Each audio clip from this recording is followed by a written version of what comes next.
Hi friends, welcome back to my channel SajuS TastelanD. എല്ലാവർക്കും പുതിയൊരു വീഡിയോയിലേക്ക് സ്വാഗതം. ഞാനിന്നൊരു സൂപ്പർ കിച്ചടി റെസിപ്പി ആയിട്ടാണ് വന്നിരിക്കുന്നത്. അപ്പോൾ അതെങ്ങനെയാണ് ഉണ്ടാക്കിയെടുക്കാമെന്ന് നോക്കാം. അതിനായിട്ട് ഞാൻ ഒരു വലിയ പൈനാപ്പിളിൽ നിന്ന് 1/4 ഭാഗം എടുത്തിരിക്കുന്നതാണ്. ഇത് നല്ല മധുരമുള്ള നല്ല പഴുത്ത പൈനാപ്പിളാണ് കേട്ടോ. അപ്പോൾ ഇത് നമുക്കിനി ഉണ്ടാക്കി തുടങ്ങാം. അതിനായിട്ട് ഒരു പാത്രത്തിലേക്ക് ആദ്യം പൈനാപ്പിൾ ഇട്ട് കൊടുക്കാം.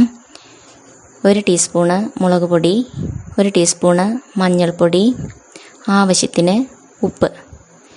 ഇനി കുറച്ചധികം വെള്ളം ചേർത്ത് കൊടുക്കാം.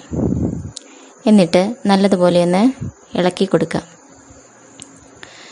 അതിനുശേഷം കുറച്ച് സമയം മൂടി വെച്ച് വേവിക്കാം.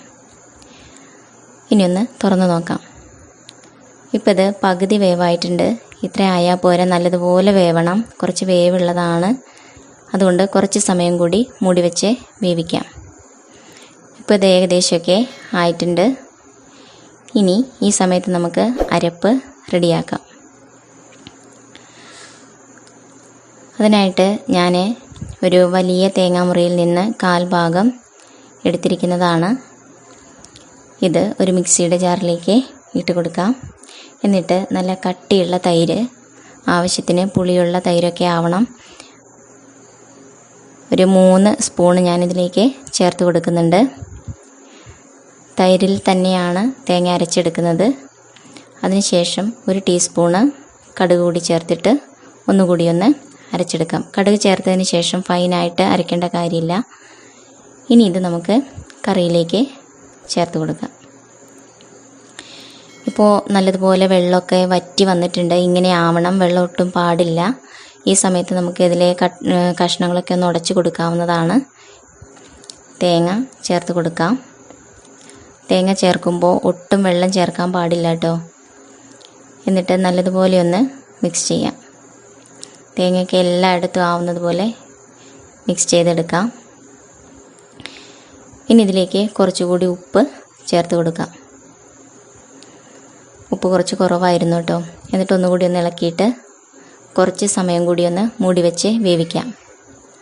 ലോ ഫ്ലെയിമിൽ തന്നെ ഇടണം. എന്നിട്ട് കുറച്ച് തൈര് കൂടി ഒന്ന് ജസ്റ്റ് ഒന്ന് മിക്സിയിലൊന്ന് അടിച്ചെടുക്കാം. ഞാൻ 1 ഗ്ലാസ് തൈര് എടുത്തിട്ടുണ്ട് കേട്ടോ. ഇപ്പോൾ ഇത് കുക്കായിട്ടുണ്ട്, നല്ലതുപോലെ കുക്കായിട്ടുണ്ട്. തേങ്ങയൊക്കെ നല്ലതുപോലെ വെന്തിട്ടുണ്ട്. ഇനി ഈ സമയത്താണ് നമ്മൾ തൈര് ചേർത്ത് കൊടുക്കുന്നത്. തൈര് ചേർത്തതിന് ശേഷം നല്ലതുപോലെ ഇളക്കി കൊടുക്കാം. എല്ലായിടത്തും ആവുന്നത് പോലെ ഗ്രേവിയൊക്കെ നന്നായിട്ട് കുറുകി ആവുന്നത് വരെ ഒന്ന് ഇളക്കി കൊടുക്കാം. ലോ ഫ്ലെയിമിൽ തന്നെ വെക്കണം, തിളയ്ക്കാനേ പാടില്ല. കുറച്ച് നേരം മാത്രം വെച്ചാൽ മതിയാവും. നല്ലതുപോലെ മിക്സ് ചെയ്തതിന് ശേഷം സ്റ്റവിൽ നിന്ന് വാങ്ങി വയ്ക്കാം. ഇനി ഒരു പാനിൽ വെളിച്ചെണ്ണ ചൂടാക്കി കടുക് പൊട്ടിക്കുക, വറ്റൽമുളകിടുക, കുറച്ച് കറിവേപ്പില കൂടി ചേർത്തിട്ട് നല്ലതുപോലെ മൂപ്പിച്ച് കറിയിലേക്ക് ചേർത്ത് കൊടുക്കാം. അങ്ങനെ നമ്മുടെ സൂപ്പർ പൈനാപ്പിൾ കിച്ചടി റെഡി ആയിട്ടുണ്ട്. അപ്പോൾ നിങ്ങൾക്ക് എല്ലാവർക്കും ഇത് ഇഷ്ടമായിട്ടുണ്ടാവുമെന്നാണ് ഞാൻ വിചാരിക്കുന്നത്. ഇഷ്ടമായിട്ടുണ്ടെങ്കിൽ ലൈക്ക് ചെയ്യുക, ഷെയർ ചെയ്യുക, കമൻറ്റ് ചെയ്യുക. മാത്രമല്ല ചാനൽ സബ്സ്ക്രൈബ് ചെയ്യാത്ത എല്ലാവരും ചാനൽ സബ്സ്ക്രൈബ് ചെയ്ത് പ്രോത്സാഹിപ്പിക്കുക.